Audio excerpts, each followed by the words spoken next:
Hey, I've been winging it for 4 weeks with these CTI webinars, so... Are we live? We are live. Uh-oh. We can just edit that out. Beep. Edit out live. Yes, exactly. Everybody just forget you heard that. Dude, you guys a time machine? That's awesome. Hey, everybody. Hello. Thank you so much for joining us. Hello, everyone. We're excited to be here with you. We don't have a plan. We just miss you. We wanted to hang out. Live. Now, We're excited to have a special guest on. We'll let Tommy introduce our guest. This is my good friend and new podcaster, Sean Tippin. Thanks for joining us. Yeah, hey, thanks for having me on here. I really appreciate it. Thanks for coming, man.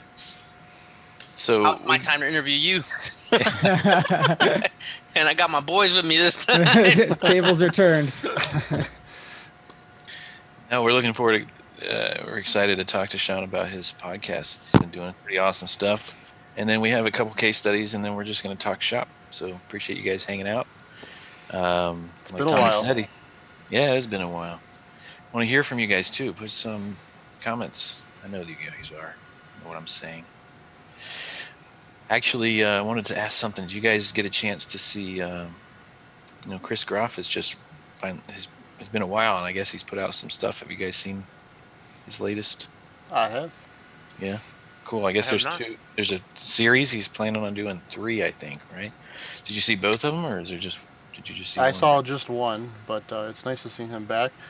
Just like us, we need to get on here more often. So yeah, I look forward to seeing that. Cool. Tommy, you want to go to town? Sean, you want to bring the pain or what? Yeah, we'll see what happens. So, I'm going to be a little honest, man. I had no idea you had a podcast. It was only because of PJ that I was like, hey, man, what the heck is this? Oh, so then I started listening to a couple, and then, things went sideways, and you had me on for some reason. So, what made you get into podcasting, bro? Well, there's a lot of people out there doing really awesome stuff in our industry, putting out really great information, and giving back to the industry, which is, that's like the ultimate thing you can do in any career, in any field, no matter what you're doing, whether it's automotive or engineering or insurance or whatever. You get to a point in your career and you can give back somehow or another. That's really cool. And, all that training, all the videos and stuff, and it really inspired me, how, is there any way that I can attempt to contribute in the same way? And podcasts, I listen to a lot of them for other stuff, nerdy stuff. You can get pretty much any topic you're looking for. Finance. You had me at nerdy stuff. Yeah. I play fantasy hockey. I listen to a podcast about that. Whatever topic there is you could find. Well, I couldn't find one. That's enough. We got to get him. Wait, no. Fantasy hockey isn't that nerdy, I'm wearing a Star Wars shirt, so we can out nerd fantasy hockey. But anyway, sorry guys. I think Chris and Rich kind of exceed the nerdy level. So yeah, challenge accepted. If you got nerdy, we want it. Oh no, Tommy gets into some Star Trek. Oh, that's true. Yep. There you go. Yep. Yeah, the lesser of the Star ones. I'm fighting words. You won't say that to me. Calm down, boys. He's old, but he can still outrun you, Tommy. It's good. This is very true. Not anymore. Not now that I'm a working man. Hey, Sean, man, tell me about yourself a little bit, man. How did you get started in the industry, and what are you doing now? Well, let's see. I started just working out at a mom and a pop shop. It was a 2-bay store. Right after I got out of tech school, did that for a while. I worked for Firestone for 7 years, and really got into the diagnostic side of it there. Really found that was the part of it I enjoyed doing every day, and that's what kept me coming back. And then I eventually got I feel like I got super lucky, and I managed to get a spot at the local community college teaching for the automotive program that I've been doing for about 3 years. And that kind of springboarded me into really, really getting into the diagnostic side of things. And again, kind of launched me into doing the podcast, but that's the teaching thing again, just being able to give back to students and helping them start out their careers. It's awesome. I really enjoy doing it, and wherever I can give back. And that's what the podcast is about, sharing information, helping people out where I can. I think that's what we're all trying to do, man. networking is probably one of the most underutilized tools that we have in our arsenal. I don't know if it's whether it be like, ego, or maybe some people are just ashamed because they don't want to seem like they don't know something. But I sure as heck don't know. I don't know much, but I have a lot of friends. I think the disconnect is people don't even realize. Like, I mean, I was on IE10 for years before I really thought, geez, I could actually participate in forum conversations and actually get to know people. And I don't know, it took years for me to even realize that. And then talking to folks about Facebook groups, and not, obviously there's powerful. Facebook groups are powerful when it comes to networking. It's got its problems, but people don't realize, I can use Facebook professionally to professionally network and get to know people that are like-minded. I think people don't realize it. I think of most technicians that aren't already doing it don't even think about it. My thought. But there's a lot of that too, Tommy. I think, I don't know. People aren't career-minded. We got to do what we can to change that. I'm gonna steal a quote from, I'm pretty sure it was Todd Doty, said, "None of us are smarter than all of us." And I thought, wow, that's a great way of getting we all are asking for help and should be networking, because there's no way to know everything these days. That's been one of the coolest things about doing this, is getting to talk to all the really smart people in the field, the leaders in the industry. And, not that I couldn't reach out to them before, but now I feel like I have an excuse to send somebody a message and let's talk car nerd stuff. Let's chat about it for an hour. And that's been humbling and really fun. Yeah, that's cool. I was thinking today, speaking of that, we, as our company tries to do our best to get paid fair for Diag, I think we're better than most shops in that regard. But we're still not quite where we should be. And I was thinking today, how many more years do I need to be doing this to where I feel confident about charging for my time? You know what I mean? Like, you're always thinking about, somebody else could have gotten to the conclusion quicker. So I don't know. I don't know if I can charge, 3 hours or whatever for this. I don't know. Just kind of a side. Sorry to go sideways with that, but no, it's true though. Anyways, so so you said you're working at is it post-secondary or high school? Yeah. Yep. It's a local community college. We have 2-year program for automotive, and we are trying to figure it out right now best we can with the whole COVID thing. But we're gonna get some back to some person classes this fall and have them on campus again, because we finished out the year online and it just doesn't work for a trade. You can't teach any, welding, plumbing, HVAC, any of that stuff. It doesn't work online. So we're getting them back in there with some safety measures, and we're gonna make it happen one way or another. That cup was distracting as hell. Sure. My googly eye cup. Oh wait, there it is. Shake it. I swear I'd throw that out the window if you were near me. The thing is like 20 pounds. It's covered in like a clear epoxy to seal all the googly eyes in. This is Chrissy's. I just grabbed I was just gonna say she probably made it. Anyway, that's awesome. Hey, have we mentioned the name of Sean's podcast? That's what I was gonna say. Yeah, where do we find this guy? Sean, you need marketing people, because you haven't even named. Because we don't know what the heck we're doing. Yes. Well, I'm a technician first and a marketing genius never. But the name of the podcast is Automotive Diagnostic Podcast. I figured I would go with a name that would just sort of explain itself. Short and simple. Like it. Yeah, and so you can find that. There's a Facebook group with the same name, just Automotive Diagnostic Podcast. I got a website, which is Auto Diag Podcast. The website just has the episodes, but you can find it in any podcast app that you use, whether it's Apple, Pandora, Spotify. It should be listed in all of them. You can find it there. What we do on the podcast is kind of a mix. Some of the episodes are just case studies where I walk through how I went through a problem, and I try to explain the system or the component or the tool along the way. Just sort of a story of this is what I went through to try to figure out the problem in the car.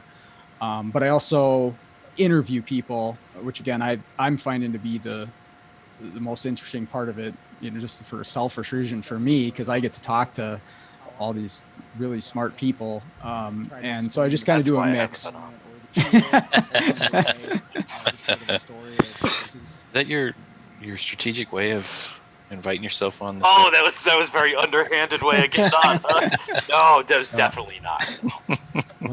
love to have anybody on, and that's the thing. It's just anybody that's got a passion, for this industry and what we're doing. I want to talk to you. That's anybody who wants to be on. Yeah, reach out to me. We'll make something work. PJ just connected me with this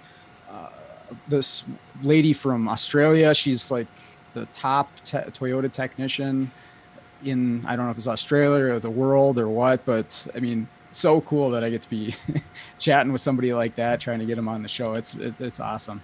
It's awesome. Well, top dealer tech. Let's. Yeah. Oh, Sure. Yeah. All right, that's an inside joke. Don't anybody get mad at me. PJ understands.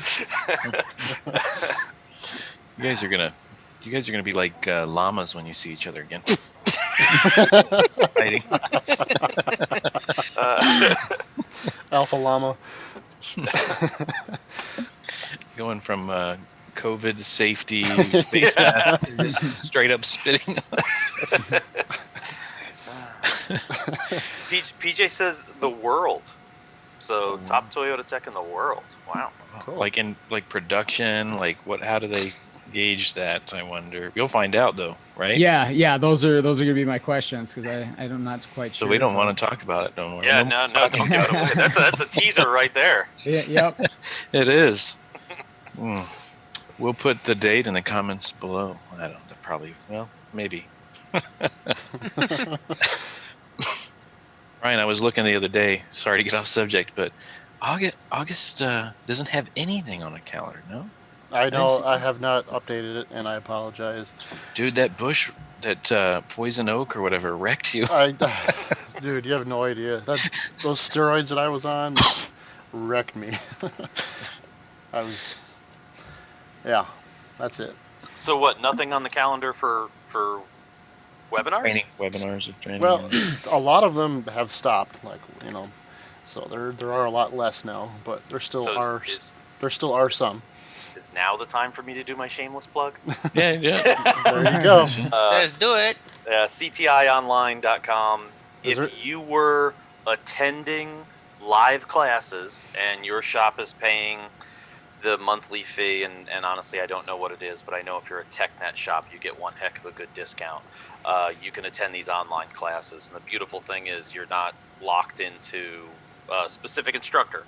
So if you're sick of hearing my voice, you can search for any of the other CTI instructors or any subject, and you can attend those classes. So CTIonline.com.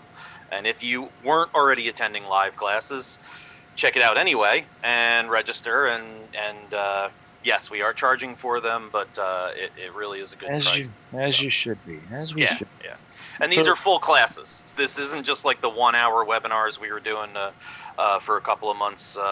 These are full 4 hour classes spread over 2 nights. So I've gotten some really good feedback. Guys really like it because they can sit at home and maybe have a beer in front of them.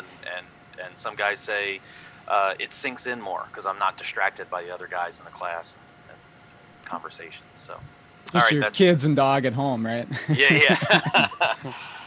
So yeah, that's I think it's good. There's a lot of classes going on there. And even when we go back to live classes, which we will, I miss seeing everybody. We're going to have some webinars, so you guys will always have access to, no matter where you are, you'll have access to classes. So, all right, sorry to interrupt the interview there, Tommy. On that note, I figure I'm asking the right group of guys. Do you know what's going on with Super Saturday? I haven't done my research to really find out, but I signed up and I didn't know if that was still on for this fall or what's going on with that. I'm not 100%, but I would guess that it's canceled, but don't hold I me think to it. so. Tommy and I are on boards for ASA, and neither one of us are at liberty to say anything. But I think that some of the affiliates are working on some stuff. But I'm guessing, I haven't heard officially, but I'm guessing Super Saturday's probably not going to be an in-person event in October like they planned. Yeah, That's my guess. Would be postponed or maybe just next year. I'm not sure. Gotcha. So I don't know yet. When we know, everyone will know. Cool. That's one of my favorite events of the year. So Yeah, that's a fun one. I like that one. It's a whirlwind, but this one was going to be a little better because we had some kind of time to breathe. You know, the multiple day deal, but yeah, it's a lot. It's a I lot. missed- It's a lot to I'm pack. missing. It's a lot to pack into one day. So I think it's I gonna. don't think we were welcome to New York this year, though. No. I don't think so. How many of you got arrested? You know, like patted down, like 50 of you. I think I got frisked more than once. Repeatedly. Yeah. You know, it always helps when you ask, Tom. I mean, next time, you know. Yeah, I forgot to say that part. So cool. What have been some of your favorite episodes, Sean? Put you on the spot. Yeah. not Tommy's, obviously.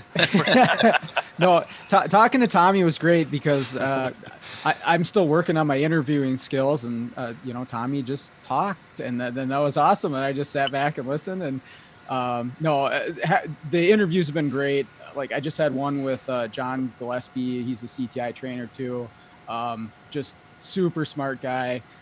It is really cool to hear him just lay this information out. That's been a lot of fun.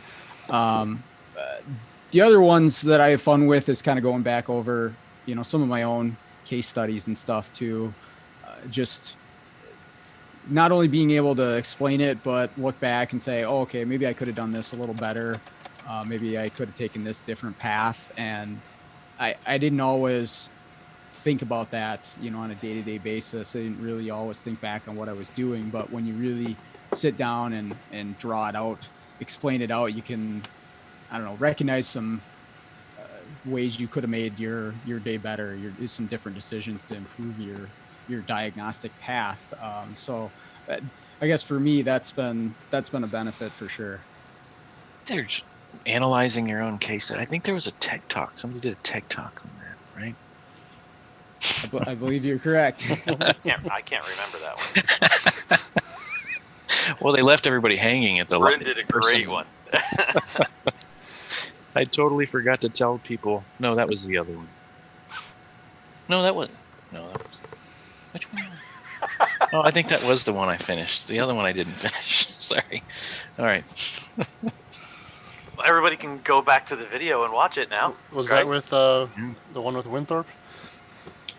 Yeah, that's the one with Winthorpe, and I totally at Vision, I totally forgot to bring the point home at the end. I was like, I always wanted that drop the mic moment, and I guess I did, and I just walked away. Who was it? I think it was Tim. Tim Jones was like, so why didn't that fuel pressure rail test work for him? Oh shit! Had to be Tim. What up, Tim? That's great. Very cool. How long have you been doing the podcast now? How many episodes do you have, Sean? I'm at 34, 35 episodes right now. I just started in January, so it's been still pretty young. I got some growing to do, but it's going good so far. Having fun and getting some cool feedback. That's the other thing that's really humbling about it is I've been hearing from people all over the world, different countries and stuff, reaching out saying, hey, this helped me out, or thanks for doing this. And that's quite the feeling to hear that from people. Yeah. Awesome. Yeah, that's awesome. That's the fuel to keep you going too, Yeah, knowing that you're helping somebody or getting, inspiring somebody, whatever it might be. That's an awesome feeling for sure. Yeah, absolutely. Yep. Stuff like that, like I just mentioned earlier, being career minded. It's stuff like what you're doing. It's just helping people to know that they can be proud of this career and that there's things for you, right? There's this podcast. Wow, man. I mean, nobody's, I think it's awesome. Really cool. Thank you. Yeah, that's awesome. Hey, Bryn, we got a question on the YouTube chat. Do you remember doing a case study where you used a microamp clamp to test sensor amperage to help you diagnose an issue? Do you remember what video it was? So that's Billy Yoder, I'm thinking, because he asked. Ryan had mentioned he'd asked. That was it was a low amp clamp. It wasn't a micro amp clamp, and I got beat up a little bit for not using a micro amp clamp for it. But it was the video was Tech Talks video, because that's the Tech Talks presentation. Oh, okay. And then we covered it in our live stream. You were measuring the VREF, voltage reference? Voltage reference. That's what I'm thinking is referring to, because I can't off the top of my head think of something else. Maybe there was something else, and Billy, you can let me know. But it was a shorted voltage reference case study on a RAM pickup, and I used low amp clamp. In this case, it worked for me. Obviously, those sensor circuits use very low current. But when there's a short, you're going to see it with a low amp. You don't necessarily have to have the micro amp clamp. And in my case, it helped me with efficiency with that case study, because I put 3 low amp clamps throughout the circuit to pinpoint where the short was. Well, I can't afford 3 micro amp clamps. I can't even afford 1. Yeah. But I did get beat up a little bit for not using a micro amp clamp. But in my case, it worked for me. And I've always wanted a micro amp clamp, just never pulled the trigger on it. So hopefully that answers the question. If not, then just tell me to shut the front door. I think a couple people are saying Brandon did. Brandon has one finding a shorted circuit 5-volt reference. Yeah, it was with a cam sensor. I think I remember him having one with one of those clamps. Okay. Won't be people have mistaken me from Brandon. I think, I don't. For the height, maybe. Yeah, I think it's the height. I think that's it. Definitely not smart enough for it. No, yeah. Oh, he's not here. We can make fun of him. Come on. Yeah. It was in Sioux Falls, Tommy. What's his dog? I'm drawing a blank. Andrew. Oh, Andrew's taking me for Brandon for like the first.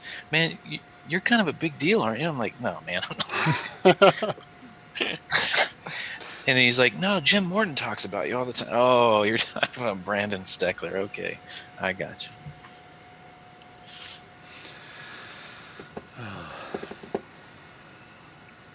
All right, there was a lull. I think we kept interrupting Tommy's interview. I like it. Brendan. We'll just call you Brendan. Brendan. That's peekaboo. That's awesome. All right. Tommy, any more questions? Did you have one more? What part of Minnesota are you from? I am about 30 minutes north of Twin Cities, Minneapolis, St. Paul. So I'm kind of up in the sticks. South Canada? Yes. Yeah, that'd be a good way to describe it. Is there a lot of farm country out there? Yeah, definitely. And we're right next to the border of Wisconsin, and yeah, both sides, lots of farm. Well, you don't have the accent like Becker does. Well, he's not actually. Becker just sounds like a Packers fan. It's all hockey around here. So. Didn't your hockey team move somewhere? Yeah. Then they got another one. So to disappoint us every year. Oh Lord. I think those are the questions I had. You guys have anything for him? Any other cool?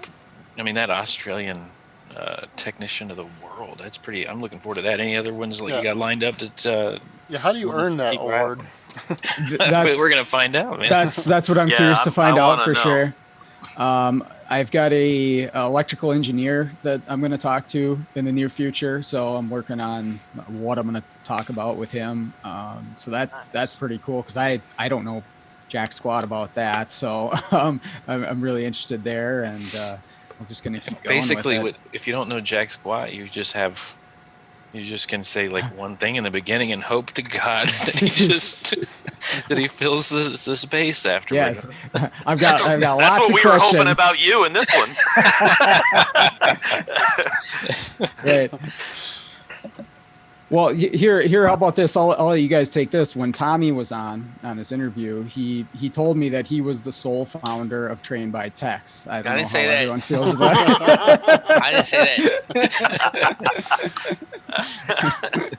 See, he's the sole destroyer. Fake news.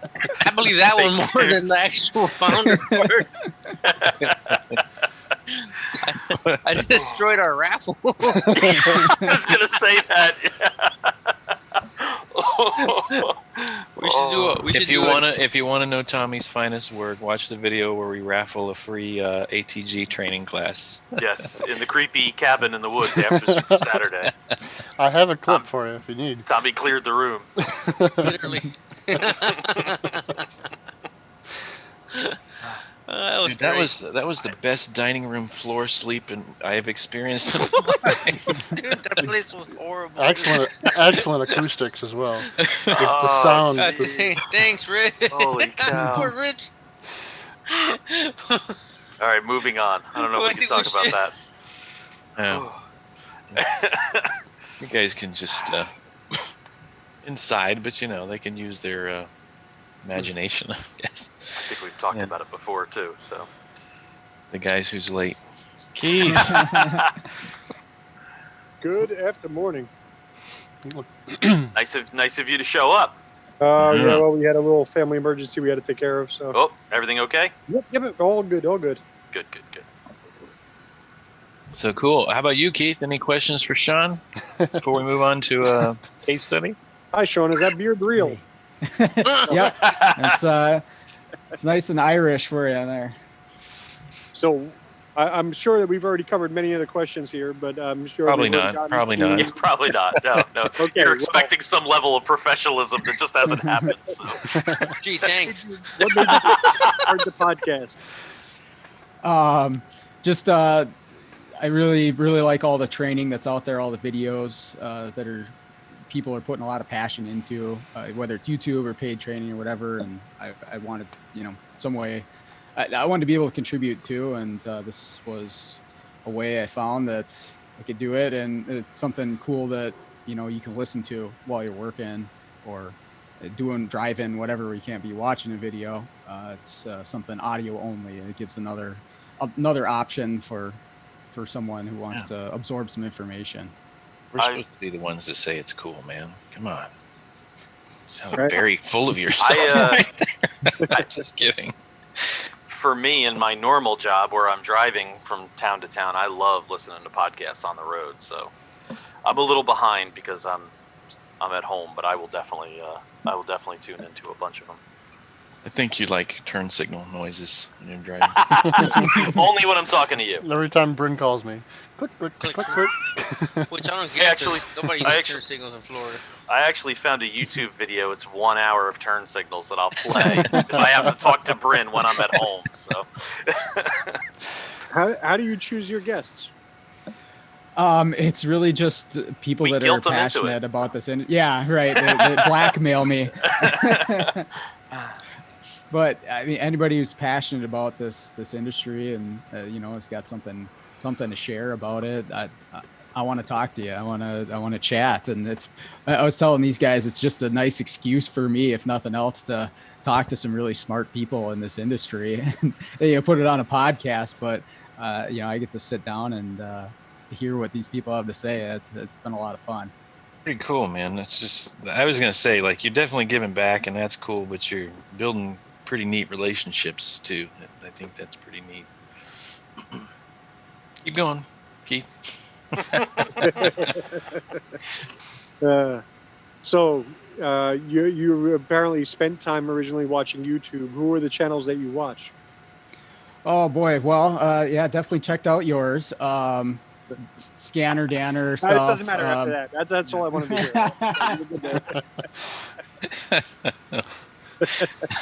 No, please go on. No,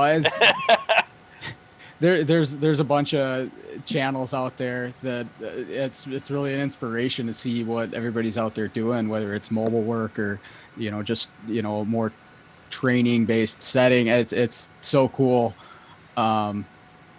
Like some of you were saying, you don't realize, well, hey, what I have, I can actually put out there, and maybe it's a value to somebody. You don't always realize it until you see some other people doing the same thing, realizing that, hey, maybe what I've got to share could actually help somebody out. And seeing other people do that inspires me to do that. That's awesome. There's another YouTube channel there, Mr. Keith Perkins. I'm gone. There he is. Sorry. We're talking about like all the Scotty Kilmer ones, and Yeah. Oh, my favorite. Favorites. Yeah, his favorites. Rev up your engine. I just want to buy a Toyota Celica after I watch him.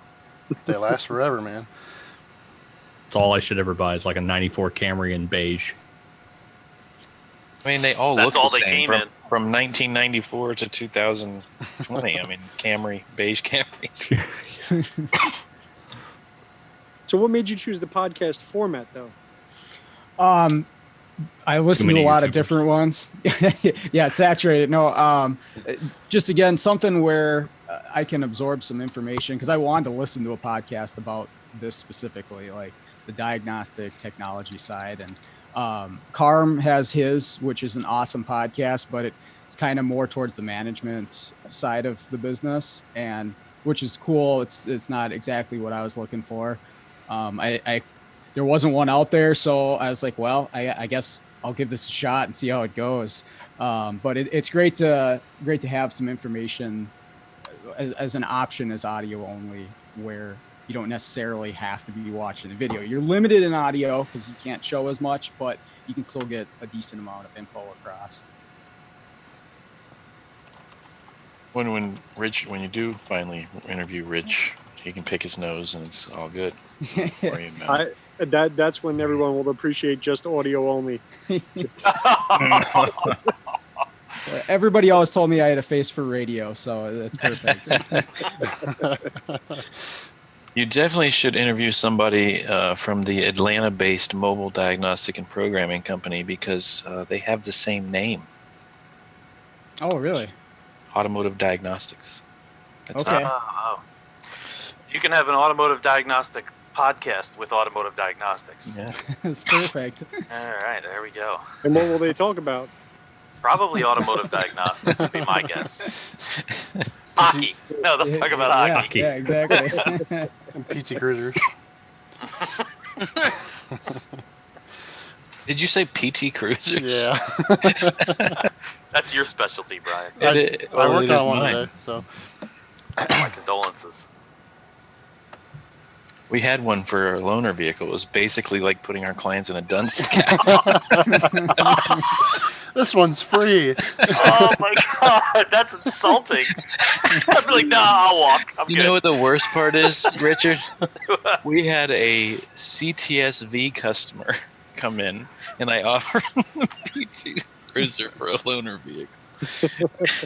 He's pulling up in his 600 horsepower blacked out CTSV, and here, have this loaner. Here's our PT Cruiser with those eyelash thingies off the headlights. I'm sure it was. Please tell me it was wood grain. Does it have the wood grain? And a turbo model.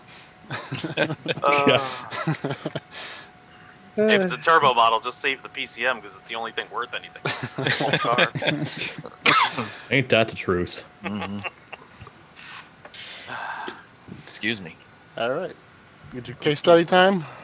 It is, I think. I think Let's so. do it. Tell everybody where to go. Sean, one last time. Yeah, so check out Automotive Diagnostic Podcast. You can find it on any podcast service, Apple, Spotify, Pandora, whatever it is. Check out the Facebook group under the same name, or their website, autodiagpodcast.com.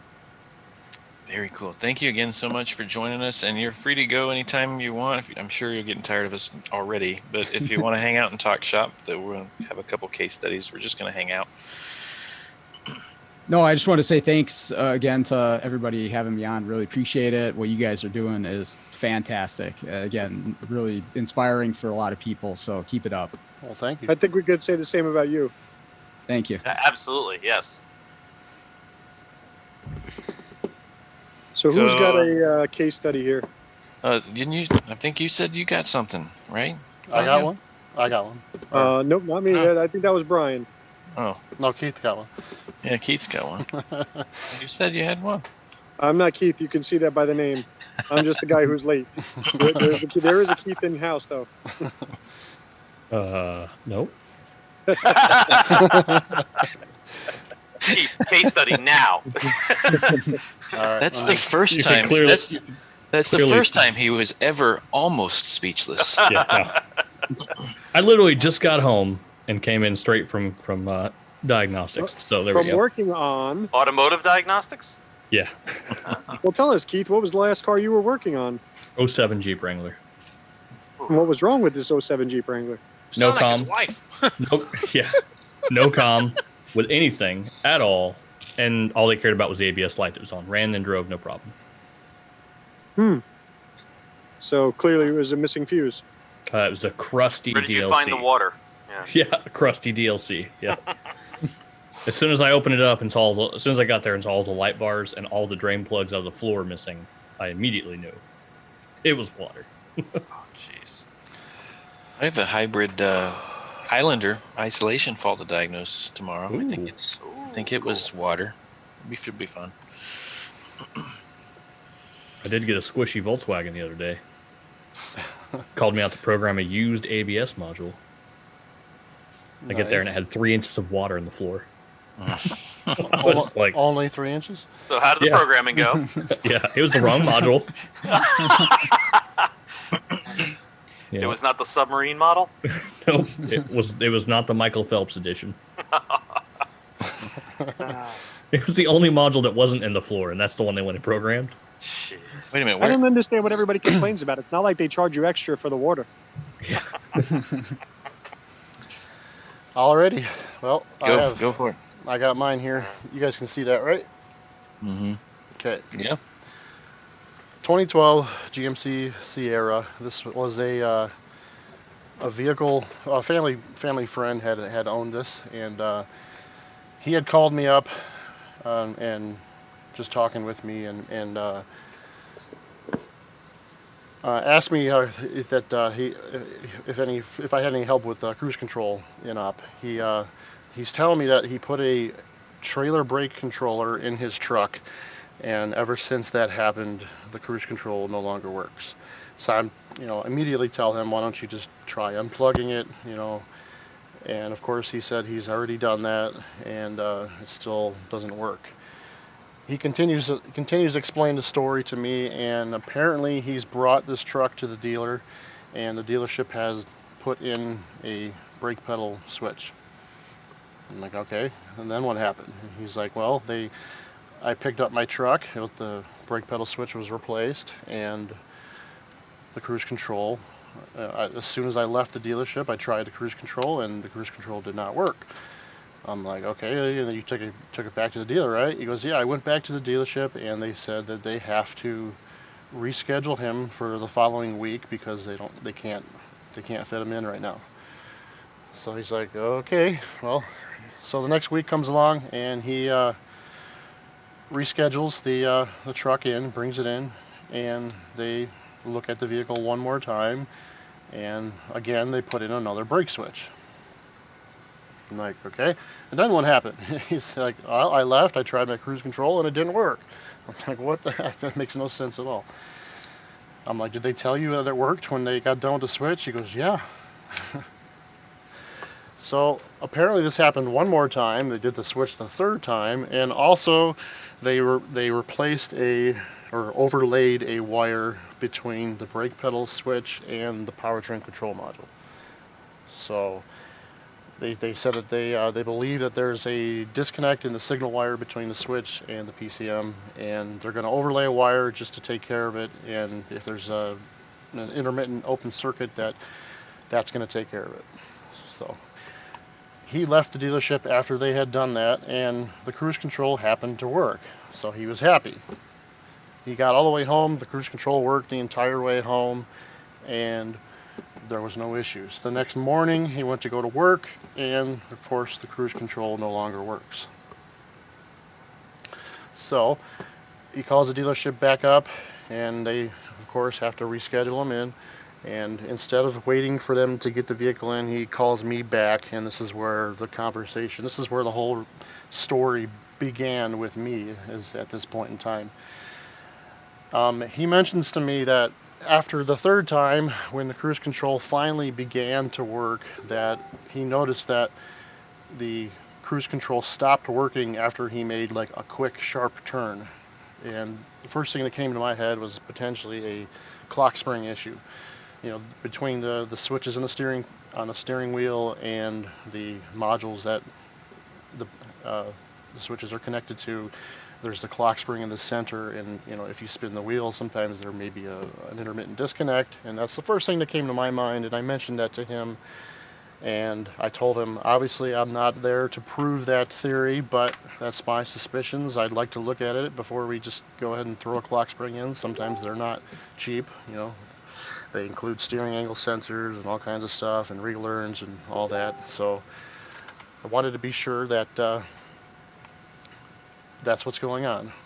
So he's like, all right, well, let me think about it. So a couple days later, he gives me a call back, and he mentions that the cruise control, or he mentions to me that he put the clock spring into this vehicle, and it didn't do a thing.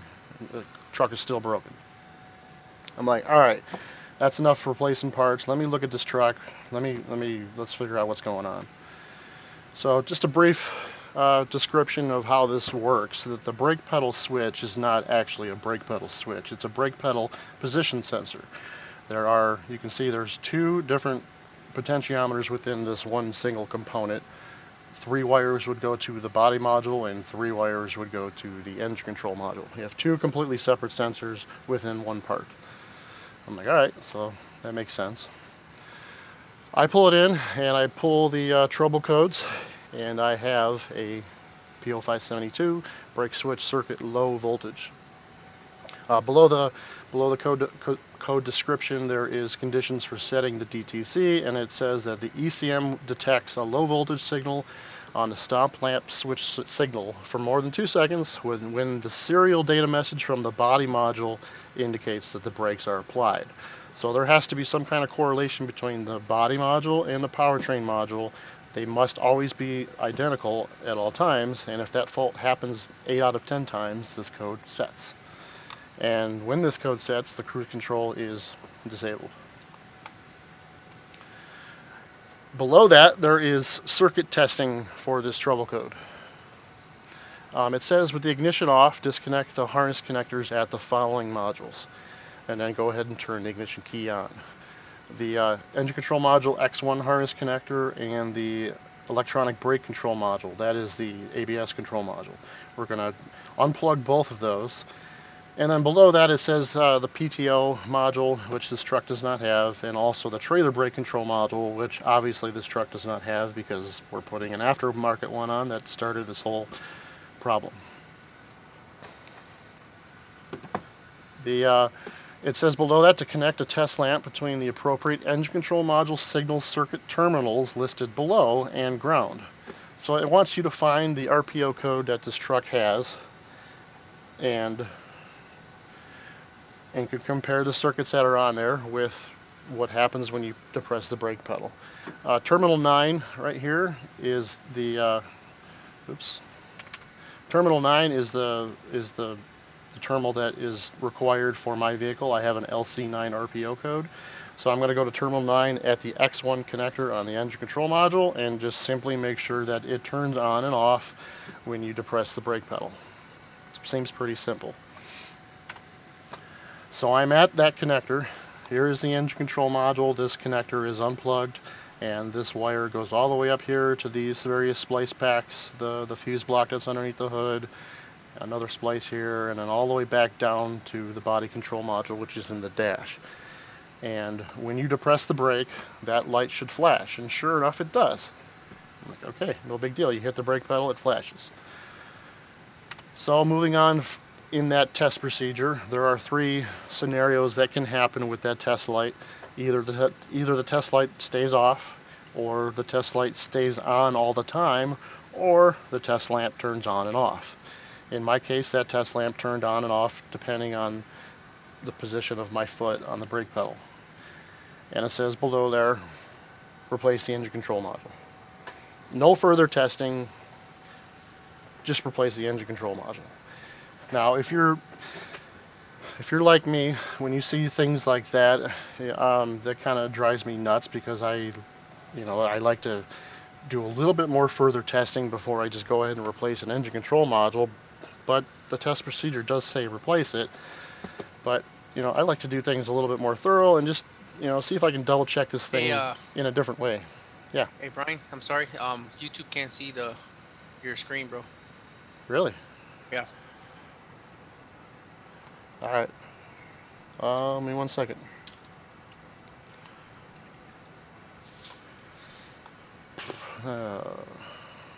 It would seem that they haven't been able to see it all this time. All right. Let me try something else here.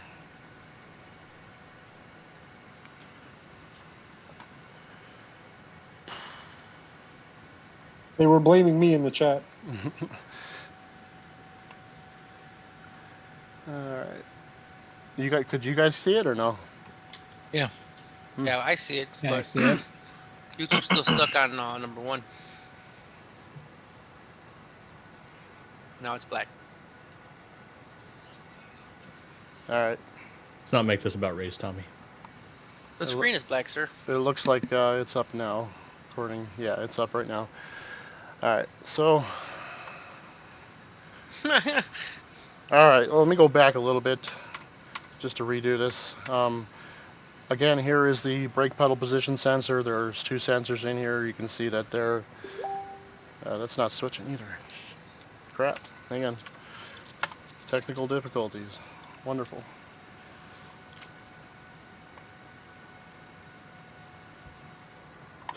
You guys asked me why I picked a podcast. This is why, because I can edit stuff. Let me see if I can fix it from my end. All right, so that looks okay now. Oh, okay.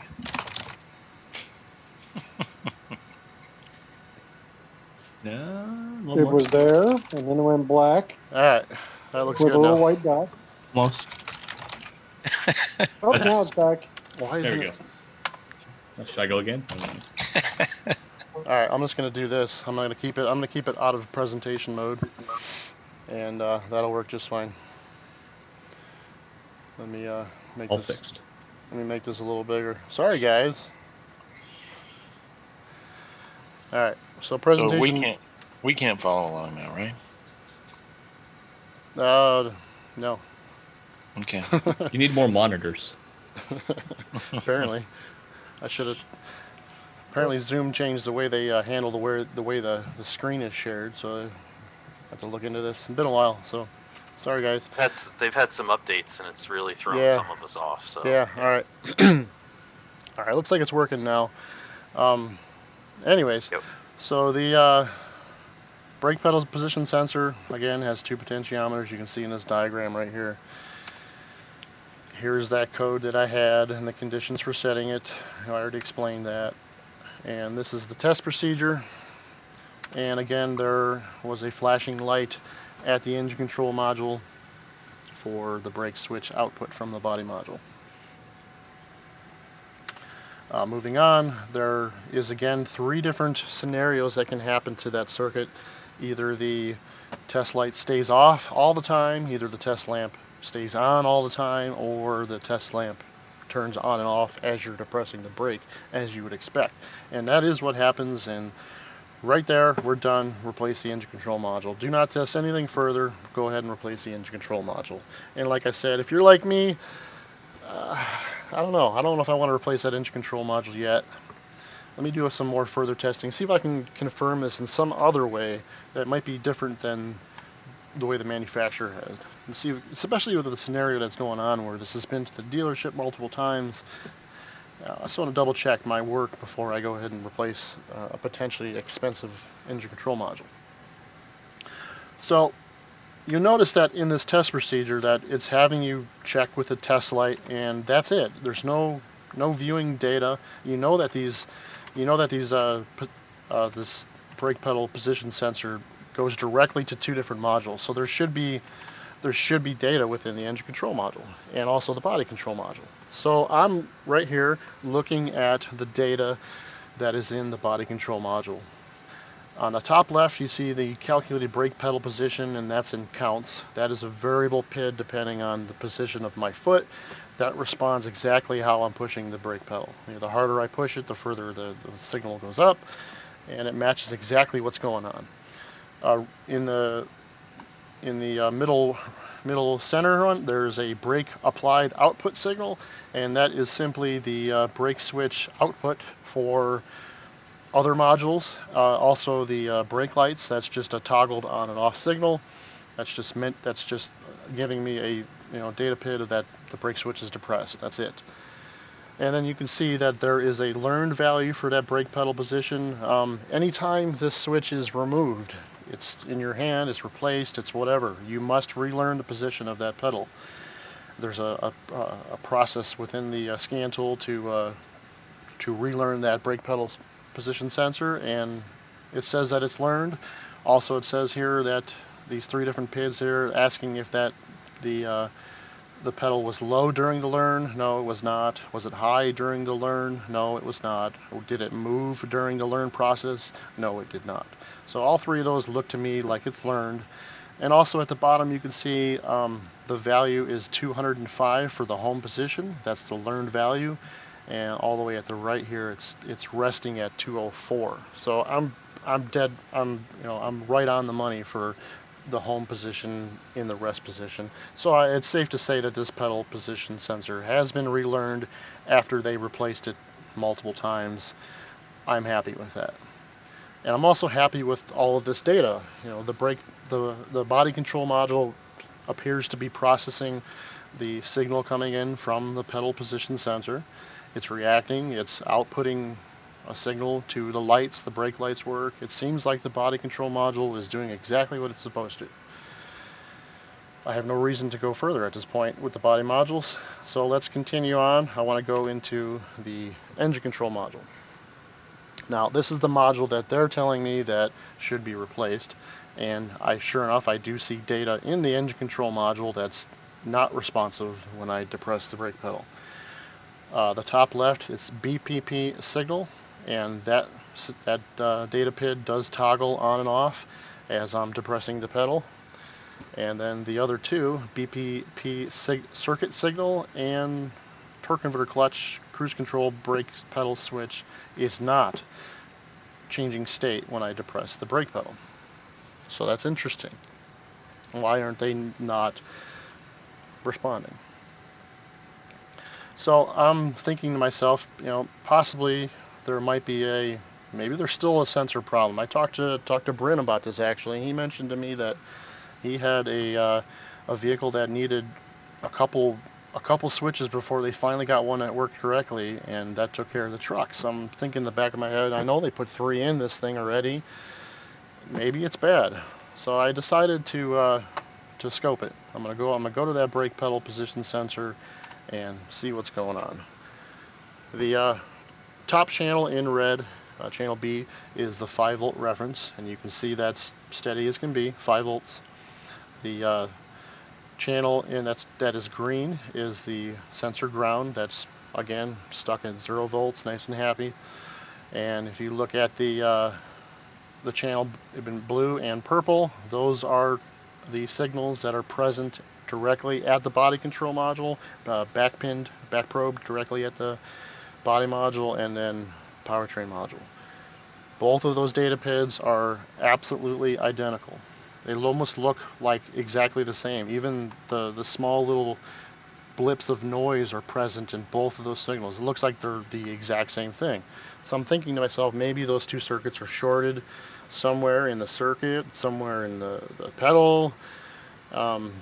somewhere, potentially shorted. And I'm also comparing the way this is designed to how like an accelerator pedal position is or a throttle position sensor is, where you'll have redundant sensors, but they will have alternating voltages. You know, maybe one will be it'll start at 4.5 volts and then work its way down as you depress the gas pedal, or the other one will start low and then work up as you depress the gas pedal.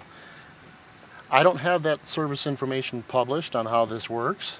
The only information that I had found was that test procedure that we already had done. So I don't know if this voltage is good.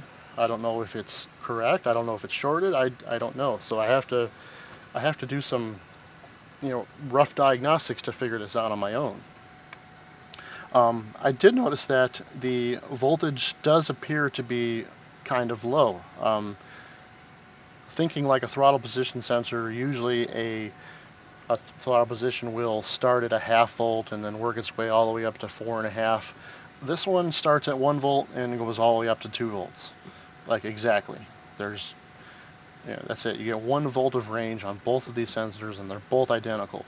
It seems kind of odd to me, but it is varying depending on I'm pushing the pedal. So I decided to depin the connector at the PCM for this signal to verify that the circuits are not shorted. And sure enough, they're not.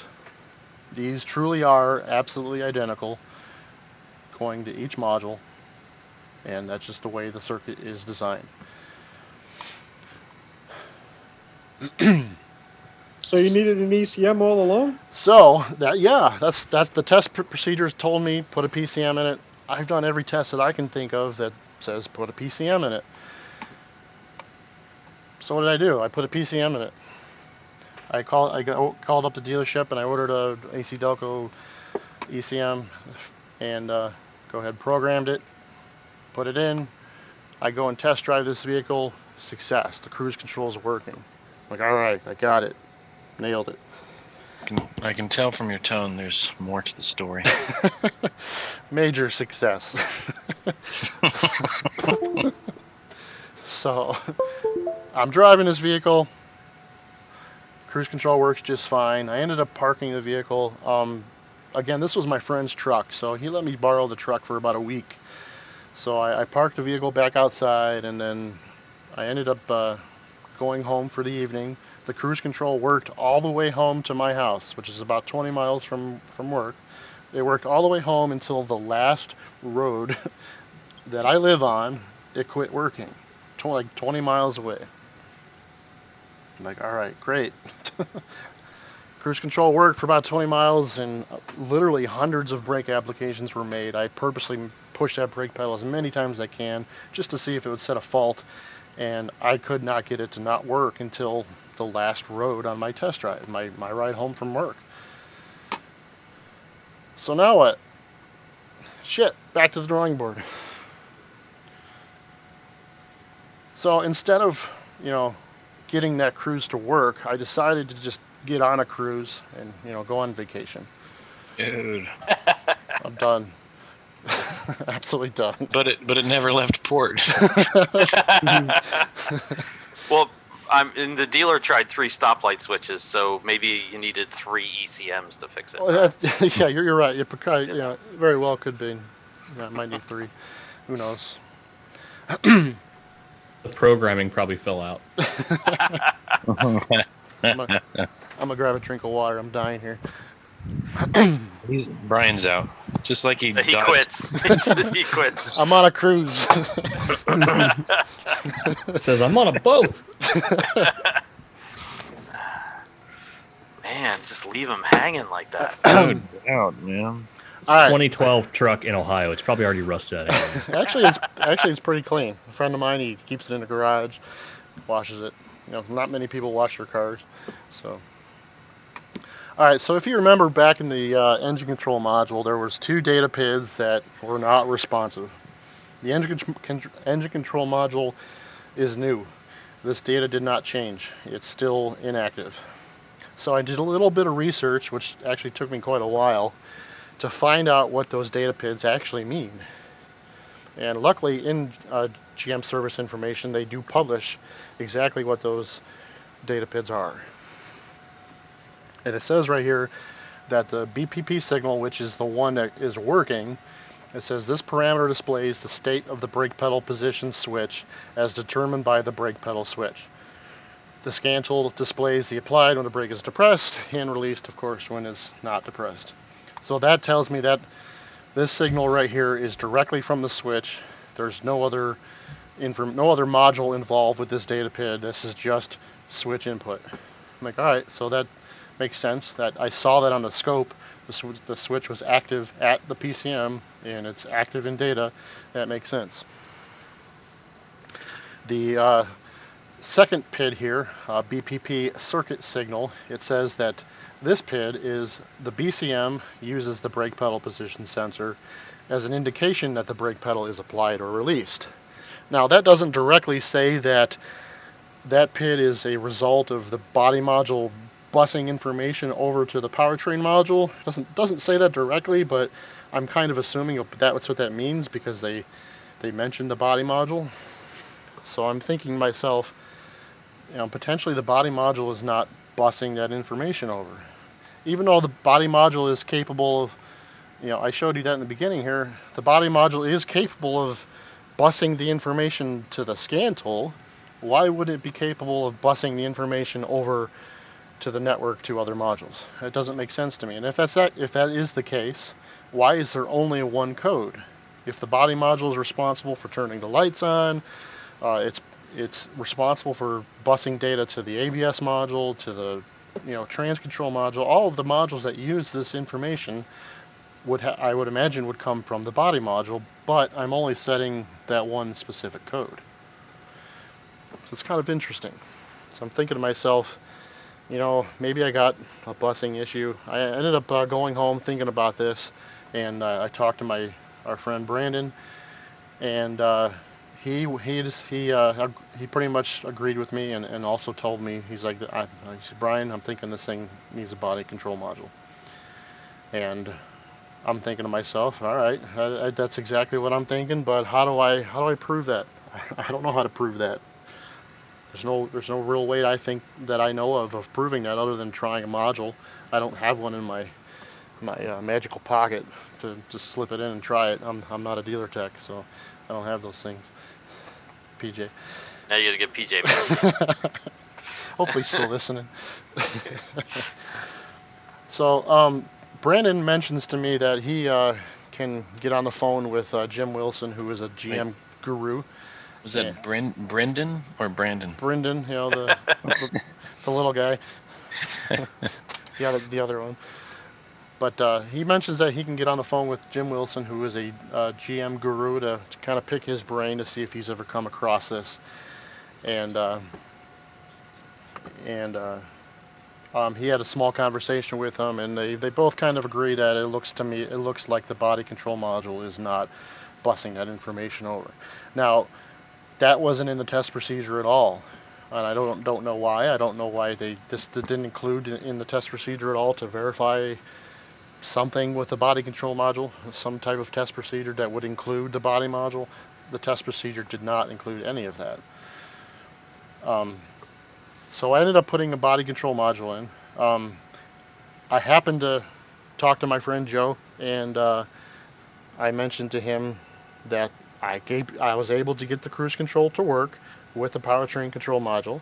However, it only worked for about 20 miles. I don't have a direct explanation on why that happened, because when this vehicle first came in, I could not get that cruise control to work at all. If I cleared codes, if I disconnected the battery, if I did anything to that truck, no matter what I did, I could not get the cruise to work until that PCM was replaced. Now the PCM is new, it's installed, and everything's correct. It worked for a little while, and then quit working. The same code had reset, the P0572, but it did not work until about 20, or it started to not work after about 20 miles. So I put the body control module in. It's a fairly simple thing. It's underneath the dash, pretty easy to get to, and also pretty easy to program. Not a big deal. And of course, the truck is fixed. Now, in the conversation that I had with my friend about this, he now tells me, he goes, yeah, he's like, when I plugged my trailer brake control module, I thought it was kind of weird that the truck stalled. I'm like, what? He goes, yeah, I had the truck running, and I plugged the adapter harness that's on the trailer brake control module. It plugs directly into the dash, plug and play, no big deal. He's like, the moment I plugged that thing in, my truck stalled. I'm like, well, why didn't you tell me that like months ago when we were talking about this? He goes, I don't know. Simple stuff like that. It's just like, come on, man. You know, I'm very happy that you were able to get this one done, because most of the time that I get something in a box, like that body control module, and it comes with that big orange sticker on there, it doesn't work out well. Really? I think it's a different sticker though. Same color, but this one's directly from similar. GM. This one's from GM. They both were. Yeah. Oh, you mean they're not all? I'm sorry. All right, never mind. Back where I was. So yeah, this vehicle I drove and I drove and I drove after I replaced the body module. The cruise control works perfectly. I tell my friend Joe, he's like, all right, cool. He's like, before I pay for this thing, he's like, you gotta let me drive this thing to prove that it works. I'm like, all right, that's fine. Keep in mind, I've had the trailer brake controller unplugged this whole time during diagnostics, during the repair. I haven't plugged this thing in yet.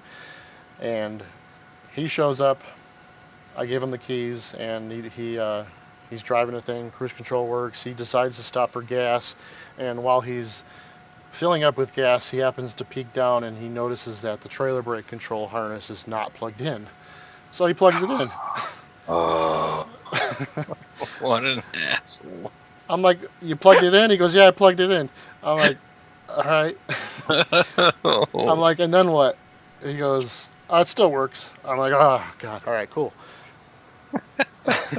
He has since used his trailer brake controller on his camper. Everything works just fine. Cruise control works. Everybody's happy. But I wasn't directly ready to plug the thing in yet until I confirmed this truck was fixed. And I honestly, I did confirm that the wiring was correct to the controller. I verified that the power and the ground were there, the brake output was there, everything was happy at the controller, but I left it unplugged. Yeah. Until this thing was fixed, and yeah. But yeah, truck's fixed. Guy's happy as can be. He's got to have cruise control. That was his biggest thing. He's like, I gotta have cruise control. He's like, if I don't get this fixed, I'm gonna trade my truck in. He's like, I don't care. I'm done with this thing. I gotta have cruise control. I'm like, all right, man. We'll get it fixed. We'll figure it out. Like, relax. I just want to say I understood nothing at all about this case study, because I think we have cruise control, but don't think we've ever actually used it in this city. Just saying. I know there's a couple buttons there, but I thought those were for the radio. So. Yeah. Well, he was definitely annoyed when he was calling me, because all I kept telling him is, man, these switches fail. Like, they're out of the box. They're junk. I'm like, they put 3 in. How? He's like, yeah, I know. We put 2 or 3 genuines in on a GM truck, and eventually we had to use my technicians, which happen to have like a similar model GM truck, just to get it out. And we had to eventually found him a good one for his truck. And then I went to a shop not long ago, and they changed a BCM for similar problems, and they called me out to program, and I programmed it. And this isn't exactly the same, obviously, but I walk around and I'm like, hey, why did you have me program this? Why do we replace the BCM? Oh, the brake lights are staying on. I walk around, the brake lights are on. I'm like, I think you're gonna have to revisit this thing.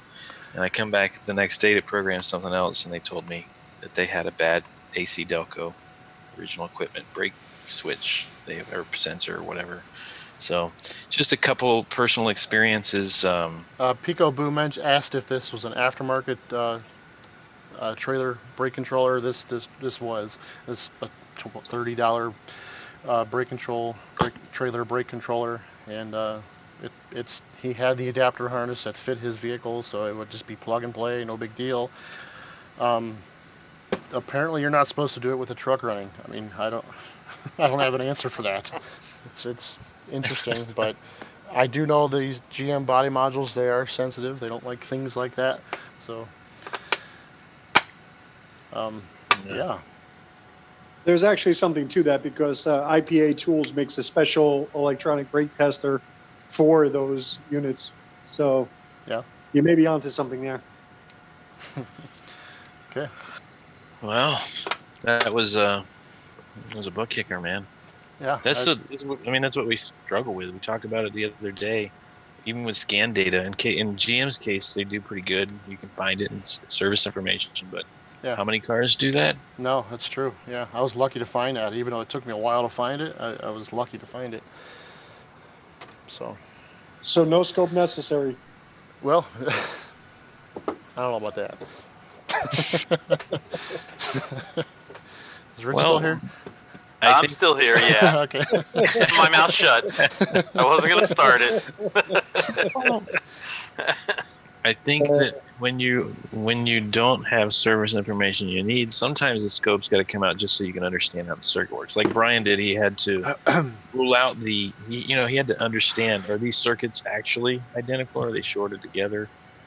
And yeah, that's not information that you're going to find in who's got a known good brake switch scope capture. To be fair, Brian has had experience with 2 wires shorted together at a module, so.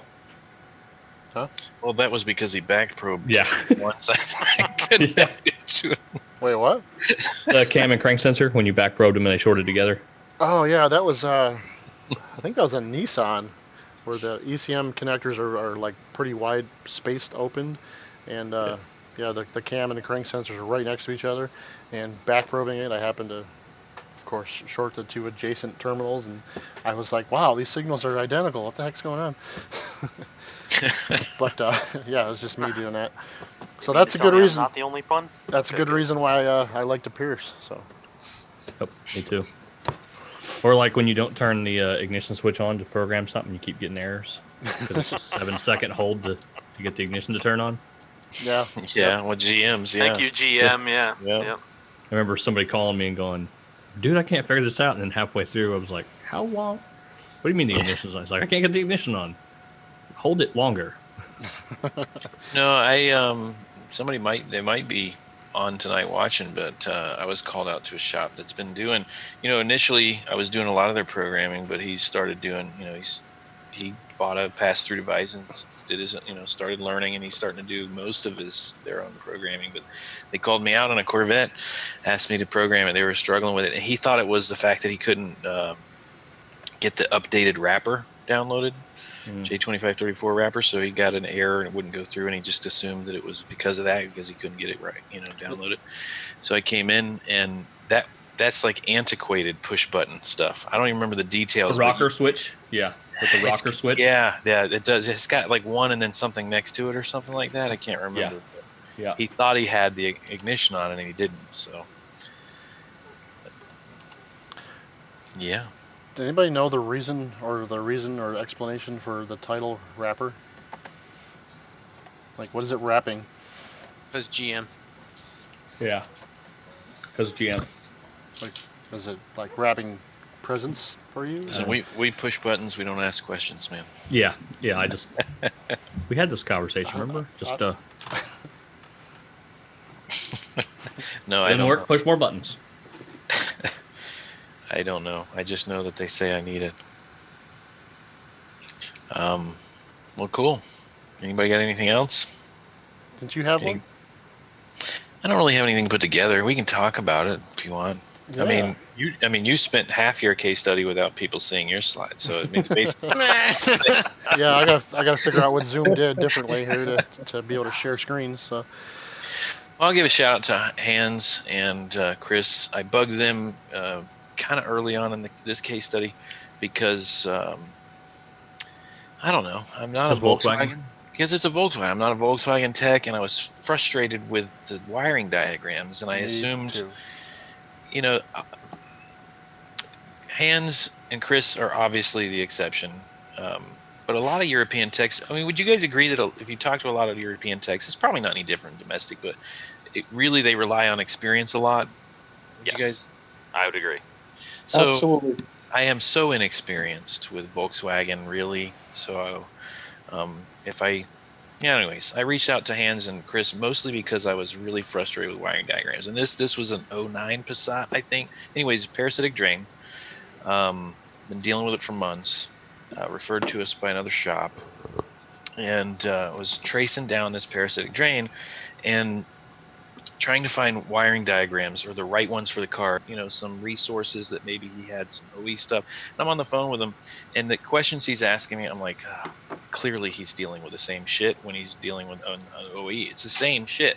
Like, whether you're looking at All Data, Identifix, or Mitchell, and you're sifting through the wiring diagrams trying to find the same shit, it sounds like you're going to do the same shit on the OE side. I don't know, but just based off our conversation, it sounded like that was the case. But anyways, I found the closest one to it, and there's a couple different directions, but I found the closest wiring diagram.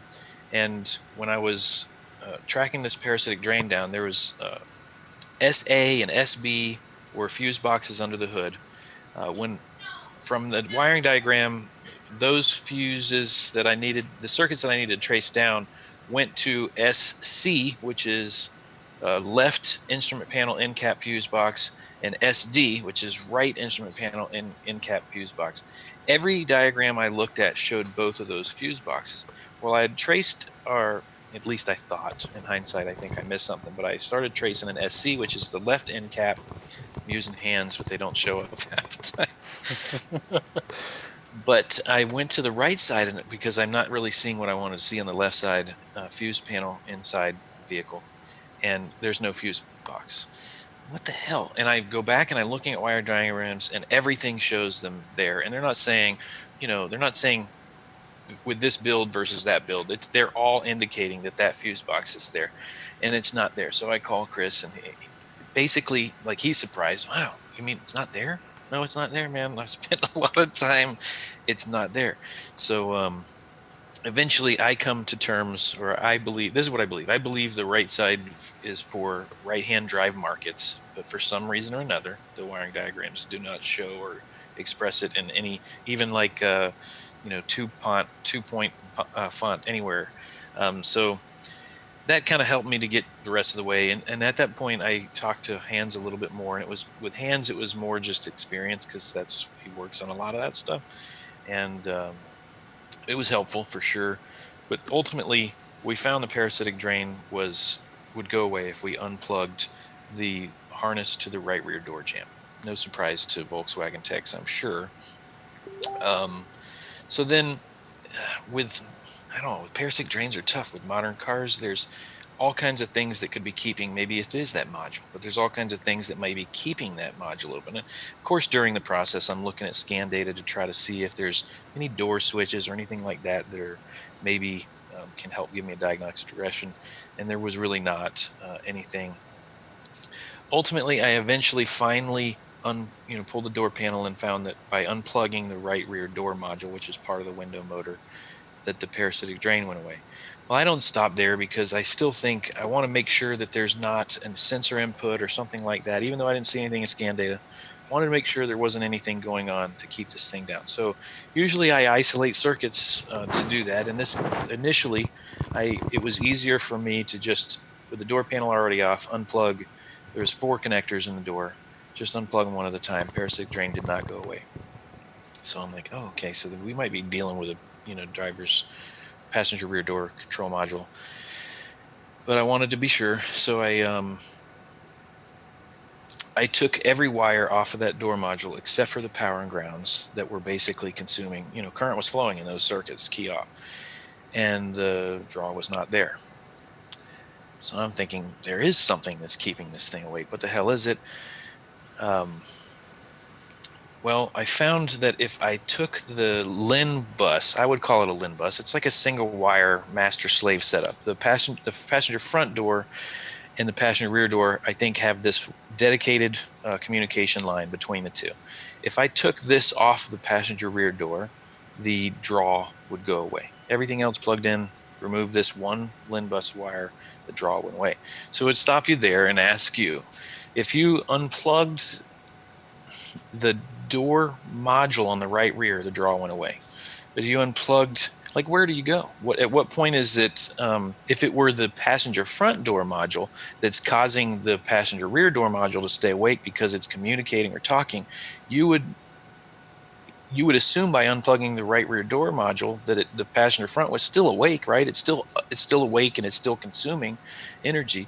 So like, I don't know, it was a tough, it was just an interesting point to me. How does this work? And I found that unplugging the passenger front door module would do the same thing. But basically it's open circuit, regardless of where you're unplugging it, right? You're not, the two are not connected at that point. Well, it ended up being the passenger rear door control module. We basically, we scoped that line and we can see there was activity anytime it was plugged in, and the draw would never go away. The moment you unplugged it, activity went away and there was no draw there. So we were pretty sure we were dealing with the right rear. And here's my kind of thought. It's a kind of a dumbed down conclusion. If that bus wire is plugged in, that module, it's like having a person with a cell phone. Anytime you have a cell phone, you're going to be cruising through Facebook. You're going to be texting somebody. You're going to chat with somebody, call them, whatever. The phone is gone. You no longer have that phone in your possession. You can actually rest. And that's kind of my dumbed down concept of it. But I thought it was interesting, the fact that just taking this one single wire caused the draw to go away.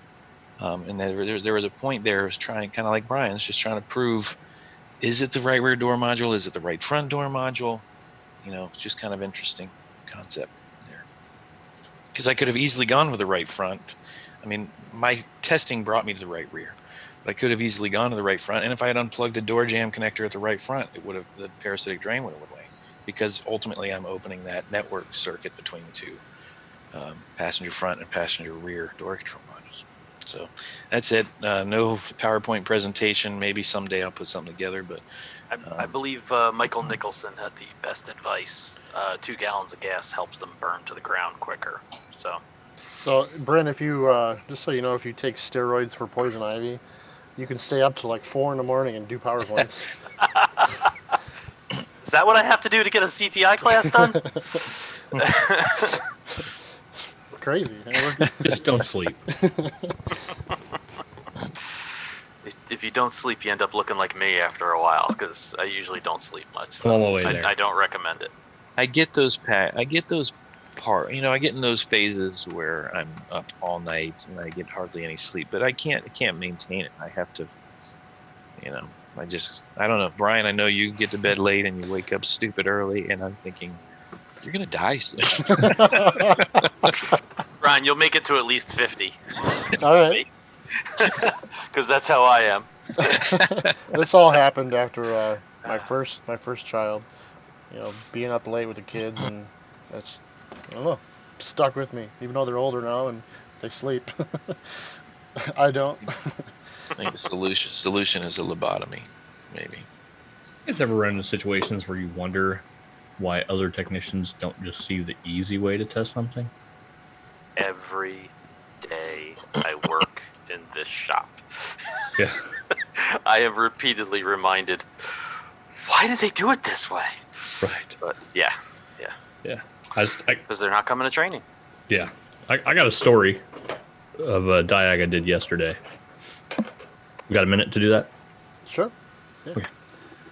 So I went to an unnamed large chain store, and don't laugh. I'm not saying anything. Yeah. I was called to program an 05 Lincoln Town Car computer that was replaced. And then, the conversation always goes on the phone. How many keys do you have? So then I got to do a key. So they're in this, hundreds of dollars at this point. So I go to program the module in this thing, and I get it programmed. I don't ask questions. We put a new module in. I go, how many keys do you have? They said 1, so I have to make you keys, this much money.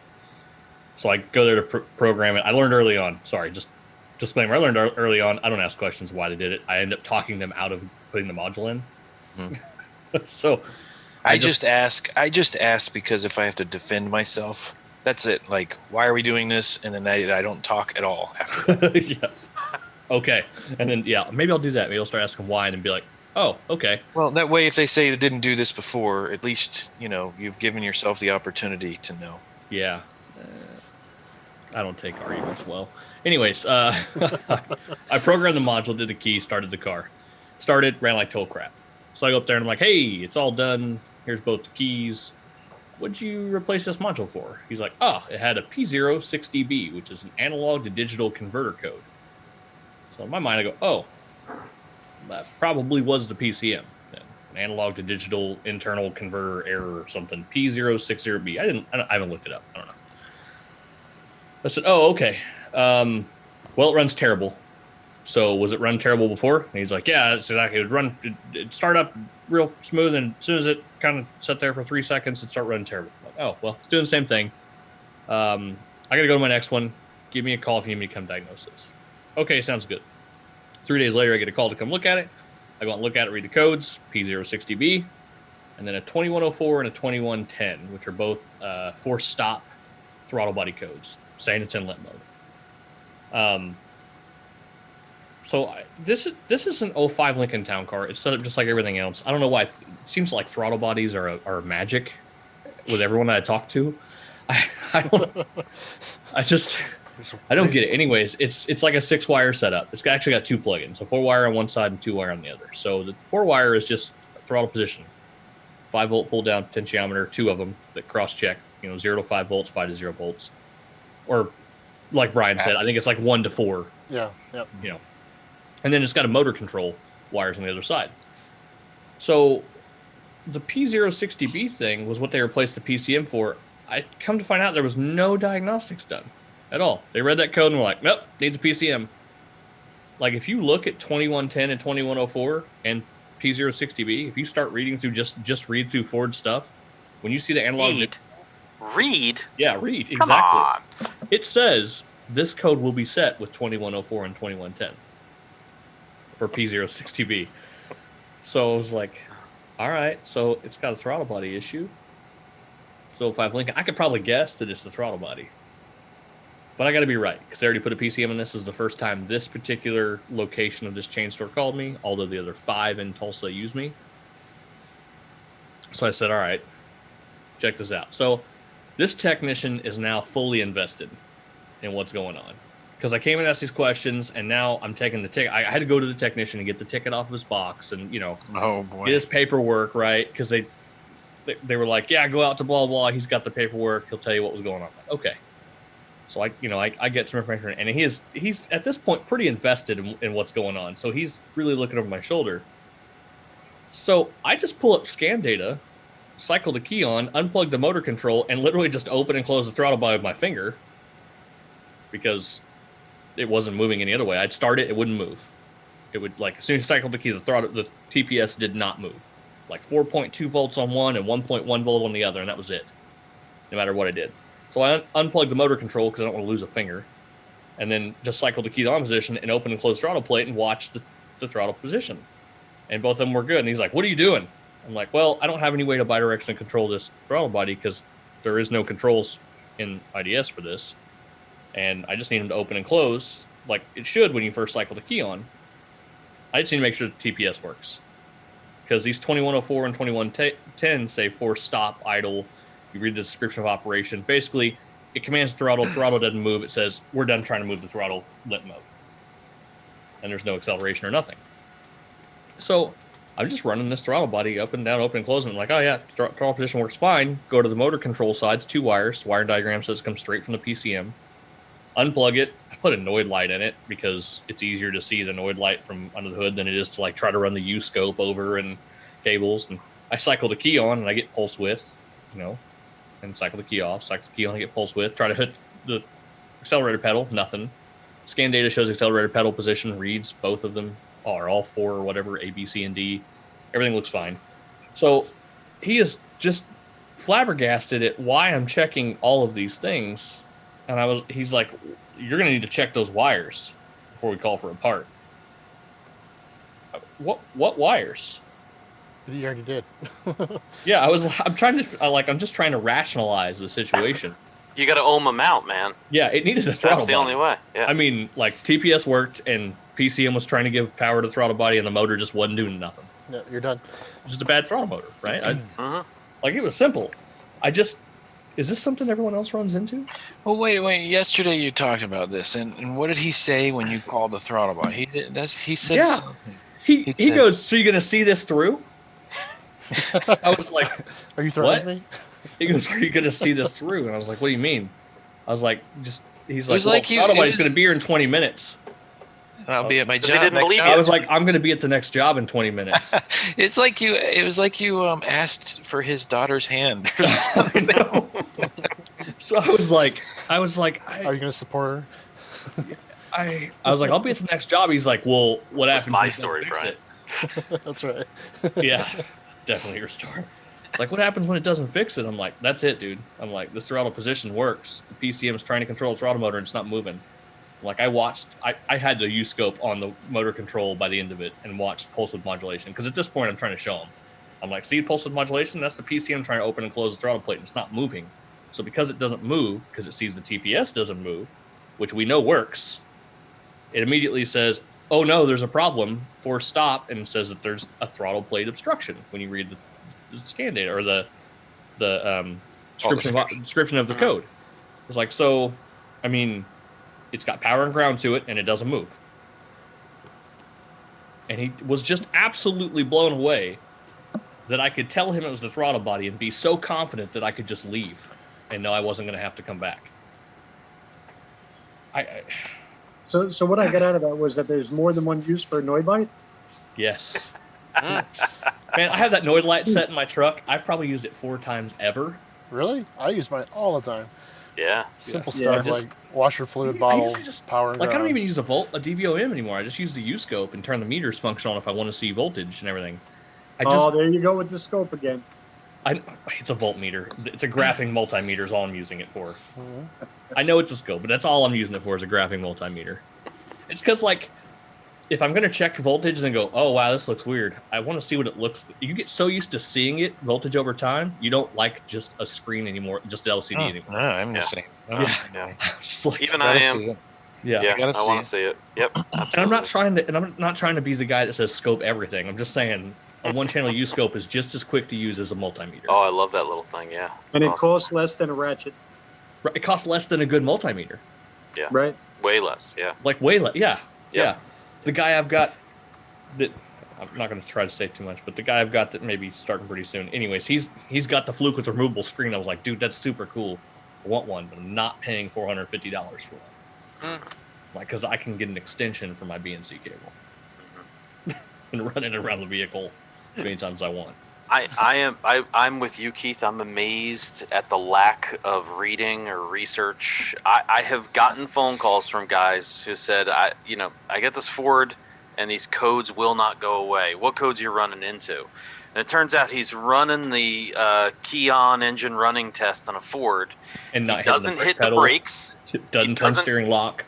And all those codes set. And he goes, every single time I run this, I get these codes. Did you read the scan tool that told you to hit these buttons? Oh, you got to do that?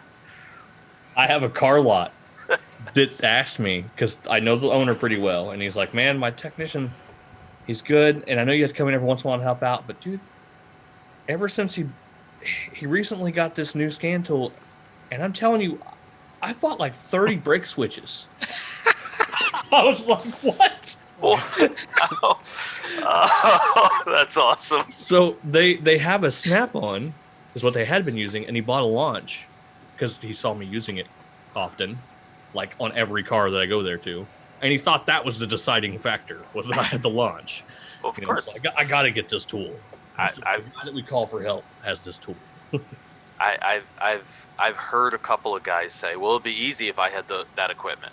Yeah. And when they say that, I literally go, give it a shot. I hand it to them. I've put my stuff down and said, what do you guys have? Yep. Bring it here. What scan tool you got? What multimeter you got? Let's fix this with your tools. Yeah. And I tell them there's only one tool that I have that you don't. I said, and we have the same, we both have one, but mine works better. Oh, up there. Okay. Yeah. Mine does not work. We got a few minutes. still I want wor- to share. I I'm want to still share working on one. that tool. All right, But Tommy. Go ahead. basically, to not just bash everybody, guys, go to training. Read service info. Just read. Yeah, read how it works. Read how it The works. number of times that guys have been thrown off because they got a code and ran with that number instead of reading code set criteria. And what does that tell you is Cannot get this Lost P1000 to go away. yeah, And exactly. I'd like to say something before. I know, Tommy, you want to share one, Yeah, please, of but you know, this is an opportunity for us to just kind of share our fact how flabbergasted we are dealing with these scenarios. But each and everybody on here is patient with folks, and I would encourage you guys, if you run across scenarios like that, be patient, try to take the opportunity, just explain it, and hopefully they learn something from it. If not, oh well, move on. You're still not you're not an asshole. You basically. We were all that technician at one point in time that didn't know. Yeah, the difference is we've invested in a lot haven't and it won't, but Yeah. Time. We invested time. But our industry less suffers invested from money. so much, we really got to be careful not to be assholes whenever we run across asshole behavior. Yeah, that's why I went there with that, just to make sure. Like, I know it sounds like I'm just griping about everybody, but Yeah. venting some frustration here and trying to figure out what's the norm. Tell me what you got. So this one I was extremely flabbergasted, and I see a lot of stuff, man. Like I see a lot of mistakes and a lot of going over other people's work, but this one really hit me in my core, man. I had a 2012 Transit Connect. I get a call to go to the shop to program a PCM. I said, all right. I get there, and I have them install it. I start running through IDS, and I got this PCM hardware error code or something. I was like, okay, so I started digging into it, and pretty much they got sent the wrong PCM from a rebuilder. So I was like, look, man, I'm not gonna waste my time. Give me the right one. So I left. That customer got the correct PCM because I guess the customer was providing a PCM. Like I said, I don't know. They just called me out. I get a call like on a Saturday, and I was at my shop just working on some stuff, and I was just like, he's like, hey, you think you have time today? Blah, blah, blah. I'm like, hey, you know what? Why not, man? Easy $150. Bring it over. So he comes in, we put the PCM in, do the programming, program the keys, and he tells me, hey, you know what? I just remembered at the last shop that Diagnostic, he didn't put any refrigerant in it. I'm like, okay, so you want me to, check and charge it? He's like, yeah. I said, okay. So I did it. He's like, oh, what I owe you? Oh, such and such. All right, cool. I finish, and he takes off, and he's like, hey, wait a minute. I'm like, what? He goes like, my AC doesn't work. Okay. He's like, why doesn't it work? He's like, I want it to work. I said, They just wanted you to charge it, right? what do you want me to do? I said, you told me what to do. You told me you wanted a PCM program. You told me you wanted to charge. I charged it. What do you want me to do? He's like, well, my AC working. I said, well, take it back to the shop to diagnose it. I mean, he's like, Is that why but they were putting a PCM in? correct. Okay. Wow. I'm like, I'm sorry, I omitted that. Actually, no, like I said, I don't really ask questions. So anyway, so we go back and forth. I'm just like, listen, man, take it back to them or pay me to check it. I don't know what to tell you. And he's like, oh man, you can't help me out to do it. I'm like, I didn't tell you to put a PCM in it. You brought it to me, blah, blah, blah. Anyway, he agrees to my diag fee. I pull up a diagram.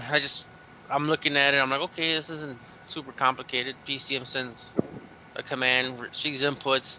I'm like, I'm gonna start scanning it. I'm like, well, you know what, man? Let me just take a quick look at the fuse and the relay, just do some checks, see if the compressor actually turns on or whatever,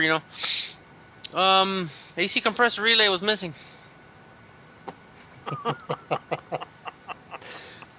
So and he sees me. He's like, because he's right there next to me, and so I steal one from his neighbor and I put it in, and turn the car on, click, compressor's on, and it starts blowing cold. He's like, was that it? I said, oh. He's like, I mean, I don't know. He's like, you can all this money I spent and that was it. I said, I don't know. I don't know if maybe somebody forgot to put it in. I don't know, dude. But pay my money. Adios. That's always the hard part is whenever you're doing follow-up work like that is trying to figure out whether or not, the customer's watching it there and you really don't know. You don't know that the guy had it out for testing purposes, and they're looking to you to an answer, but in some cases you have no idea. Maybe the PCM fixed it, and in the process of them testing it, they had the relay out and left it out. Right, which is why we always have to be careful about what we say every time we're doing work for someone else. Well, right? Even if it's cleanup work. I really just don't try to throw anybody under the bus, no matter how difficult it is sometimes, because I don't know why I didn't have a relay. I literally don't know. So you took the horn relay and you put it in the AC relay, and now ever since you worked on my AC, my horn doesn't work. Yeah, pretty much. Okay. No, I told him, hey man, go buy one of these relays, man. I don't have one. And he's like, well, what's not working exactly was the horn. I'm like, well, he's like, okay, I'll take that over my AC not working. It's hot today. And he pieced out. I mean, in Chicago, you need that horn. Nah, you got lungs and 2 middle fingers. But yeah, no. Sometimes being mobile, man, it certainly gives you not gives you, but it puts you in a different position where you don't really deal with the stress of talking to customers or retail customers, as I call it. But now you're dealing with a whole different ball game of people who are supposed to know what they're doing, who don't, that think they do know what they're doing, that obviously don't. So, so it's pretty rough out there, right, Keith? DeFazio? Yeah, absolutely. I was going to say my job's easy. By the time I show up, all the new parts have been installed. Yeah. The hardest part about that is figuring out which one of those new parts is bad. Yeah. That's the hard part. Because a lot of times that is the case. It's the orange. Mine's just figuring out which fuse they put in the wrong spot. Yeah. That would be Volkswagen. Yeah. I don't know why. That's my deal. I gotta find different shops. Like, dude, I think I want a shirt that says, "But did you really check all the fuses?" Right. Well, no, they didn't lie though. They checked every one of them. Checked all the fuses, right? They checked every. I didn't one check of for them, missing ones or any in the wrong spot. I just remember all the ones that are in there. A couple years ago, I had a fuse that I forget what it was on. I forget what I was testing, but I checked the fuse on top of the fuse with just a test light, real quick, and the fuse was good. And then I'm doing circuit checks, and I ended up later on realizing that I wasn't getting voltage out of the fuse block right where that fuse was. And I ended up pulling out the fuse, and one of the legs of the fuses was cut with a side cutter.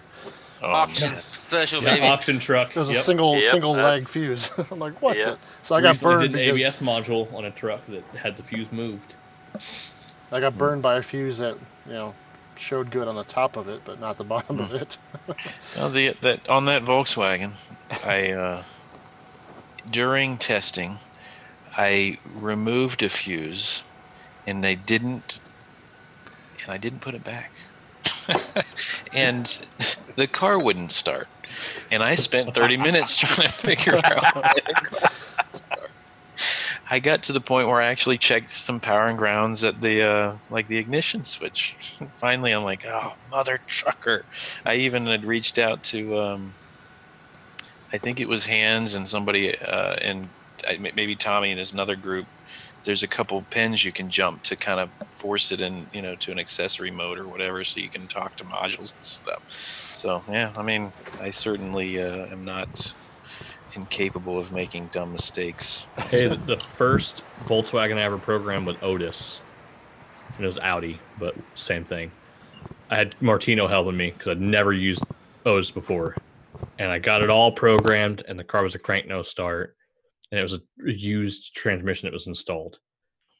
Got it all. Couldn't get it. I didn't know what was going on. It's crank no start. We were rechecking to make sure the immobilizer stuff was right. And all. It was out of gas. And Liz pointed it out. Oh. So they're messing with it. Me and Chris are talking. I'm on the phone with him. He's logged in. We're looking at stuff, and she goes, "It's out of gas." Oh, Beware. Thanks, babe. Beware. Beware. The GM set this really stupid code after you do like a VTD relearn or a PCM install, and it says key not learned. yeah. So It starts. Exactly. Well, when you chuck the me and wrong you, part, didn't we go through that, Bren? I've been through that. There's a code that the truck will not start with this code there, right? Or no, the code never goes away. Never goes away till it starts. Yeah, and I've been there for sure. Yeah, so you get done doing immobilizer stuff because they replaced the immobilizer stuff, and then you got an immobilizer code in the car doesn't start. And let's face it, I mean, sometimes the VTD doesn't go through, right? So you have to spin your wheels trying to make sure you've done your deal. I had a bad key today. I had a bad GM flip key. Because I got done doing a Malibu and I was adding the key. It was a new PCM, brand new. It was like a Global A vehicle, so they wanted a second key also. And I went to go add it. I got done with the PCM. I cycled the first key, waited 5 seconds, pulled it out, put the second one in, turned it. Got done, went to crank it, and just a theft code. It was like, went back and forth, messed with it. Go check the key. The key reads ID 46. I don't know what the problem is. So I just grabbed another one that went through fine. I can tell you what the problem was. Yeah. And I was going to allude to this a moment ago. So if you've not experienced this before, for all the people that are listening, if you have a GM and at some point there it has an aftermarket key, it may have been running prior with that aftermarket key. GM, they are very, very specific about some of the transponders that they look at and the type of transponder. So you'll go in there and you'll do programming on a car that was running before. You might be replacing the PCM for some stupid issue, whatever the case is. They're setting. I know where you're going, but this wasn't that. Oh, okay. Because I was going to say that's one of the ones there that after you're done with it and you go in there to go program that key back in, it's not happening. The original key it had programmed in fine. It was the new key I was trying to add because it had just a key, and I was adding a 5-button flip to it. Gotcha. Yeah. I tried like 4 times, and I was like, "What the heck?" And the part that'll get everybody. The part that gets everybody is that they go in there, they get another key for the vehicle, they program that one in, then they go back and they try that same aftermarket key, and it works fine. Yep. It needs a master key. It needs to know that there's a GM key there first. So if you replace the VTD module on mid-2000s GMs, you have to replace the key. Mm-hmm. I just got killed by this Monte Carlo, it was Monte Carlo, late 2000s, and I was like, I put a used VTD module in it. They had a used VTD first. I couldn't get it to go. I was like, man, I guess we got to get a new one. Got a new one. Couldn't get it to go. Whole time I was trying to relearn it it was stuck in learn mode, B3031 the whole time. And I finally just made a new key for it. And we're fine. And then I finally found it in service info afterwards, just scratching my head and trying to figure it out. And it's in service info, just very nonchalantly in there. If VTD module is replaced, a new key will have to be made. I was like, oh, help if I read the instructions. I had one Tommy, the other we day. have someone. Tommy, we have someone in the comments that's watched you on the Spanish channel. They'd like you to translate the entire thing for them. All right, I'm away. In sign language too. I got a sign for you.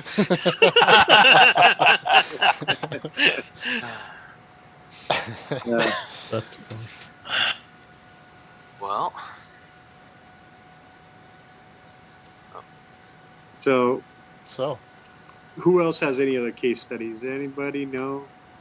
I think so. We're coming up on almost 2 hours. Are we? Yeah, we're about ready. I think. I think- do have a. I did a wheel bearing today. I have a van that was towed to the shop. I'll share the picture tomorrow. Sprinter? It's not a Sprinter. No. It's Oh, a Dodge van. Customer says, "Oh, it's been sitting for a while. I want to get it running." There's actually grass growing out of the roof, like a layer of sod. I don't know where this thing has been sitting, but I'm not looking forward to working on that tomorrow. I'll share the pictures because it's hilarious.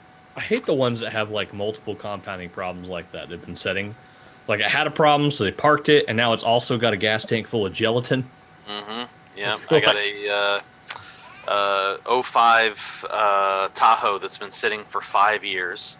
It's got a dead miss. The cluster doesn't work. It's got 42,000 codes, and I don't even know where to start. So, Dude, I had that same thing the other day. It was like a 05 Suburban.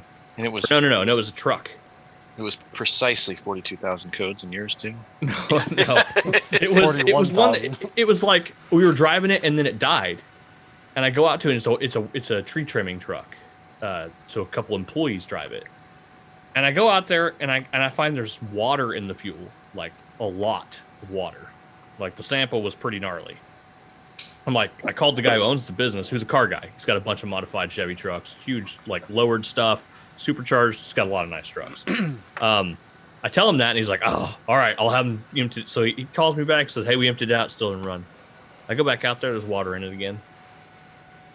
I was like, "Did you put the same stuff back in it, or what?" So he calls the guys he had do it, and apparently there was a language barrier problem, and they pulled the gas out and then put the same gas back in. Oh, What'd they do with it? Out. They pulled the gas out. What did they do with it? Why it was empty? What did they think I wanted them to do? Just pull it out and put it back in, like weigh it or something? I don't know. They wanted you to rotate the fuel. Yep, there was 6 gallons of water, so we put it back in. He tells them to get it out again, and they empty it all out, and he calls me back out, and he goes, "Hey, man, it started and ran for like 5 minutes and died again." I go back out there, and there's water in the fuel again. No. So I told him to drop the tank and empty it, and instead they just hooked a battery charger to it and pulled the hose off and just left the key on or something, or jumped the relay, or I don't know what they did, but they did not pull the gas tank out. So like we did this like 4 times before I was like, "Dude, you need to pull the gas tank out of the truck and bring it to me and wipe it out." Yeah. I had one not too long ago, the same kind of thing. It was an F-150. And a no start. I can hear the fuel pump running, but it's kind of trying to start. I get that kind of like stumble, like it's out of fuel. And I grabbed my pocket screwdriver and I just pushed the little Schrader valve on the fuel pressure test port, and it sprays my hand. And I'm like, that's not gas. Yeah. Like that's definitely not gas. So I take a little sample, and sure enough, it's water. So where this truck was similar to his, though, was like the cluster didn't work. I had no communication because the fuse was popped, but the fuse box was melted for that fuse because they had, I don't know, probably put a 60 ampere in there and just kept putting stuff in the whatever. I mean, it was an 05 Chevy. So I didn't know if like the not starting was a cluster problem. So I'm over there beating on the cluster, and then all the lights come on and it works. And I'm like, well, that's probably not it. And, a million things. I was just like, this is not, Yeah, I say to the owner of the car, why did this originally get parked? Right. Because it's got a dead miss. Now, am I chasing all these electrical problems, or do we have a mechanical issue that we need to go after? So, Boogie. Hey, Martino, just in time to say bye. Or maybe he won't even get to do that. He's on hotel internet, I think. Oh yeah, I forgot he had to emergency fly out to on hotel internet. In Jersey? Was he in Jersey? Oh, I'm there. Kind of. Sorta. Can you smile a little bit? I mean, come on. Yeah. There we go. There we go. Nice shirt. Where are you at, Chris? I like your shirt. Based on this internet. Chris is in your old hometown, Rich. Jersey. Joyzy. Joyzy? Yeah. I'm in what town? What town am I in? I forget. Vinland. I'm at a Hilton. All he knows is that there's a bunch of guys walking around with white sunglasses. Yeah. There's just a bunch of guys with white sunglasses and tank tops. That's all he knows. He's in South Jersey. That's a whole different thing. That's all of Jersey, sir. No, I come from the normal part. There's a normal Jersey. I'm waiting for somebody to say it. Yes. I liked our tour of Jersey, Richard. I took you to the good places. Yes. I think it was fun. Went to Vic's Pizza, Pete and Elda's. That was awesome. We had the best New York pizza. All right, the next time there's a Super Saturday, I will take you to the good pizza.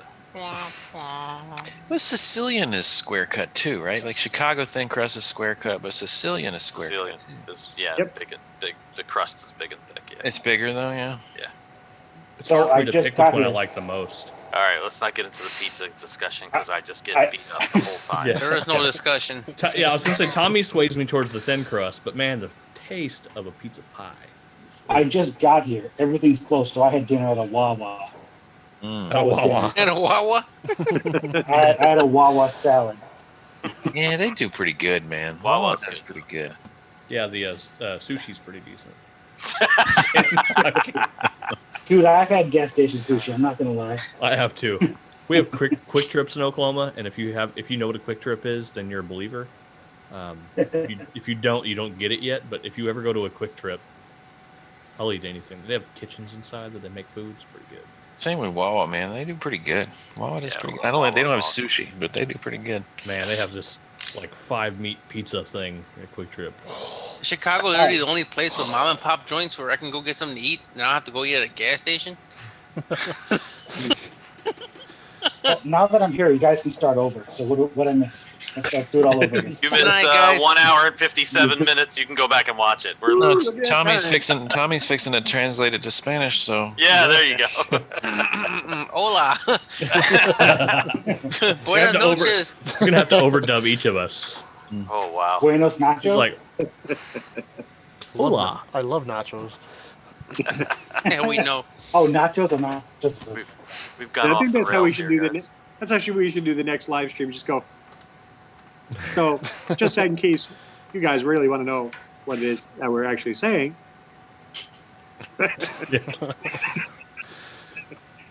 Just gonna have everybody looking at their phones. Yeah, the audio's off. Oh, thank God my virtual background isn't on there. They gotta turn it off. Which one? The first one. Oh God. The first one I was there like this. The big one? Oh God. Perkins All right. knows. All right. On that note. All right, guys. All right. Thanks y'all for coming, guys. for joining us. We really Good night, guys. I had fun. I don't know about you guys, but I had fun. Absolutely. Great guest tonight, too. Yes. Thanks, Sean, for joining us. Sean, for being here. And we could just edit out the first 20 minutes of Brian's case study so they don't have to stare at the grill of a ship. Like Chad says. Good one. Thanks. All righty. Good night, everybody.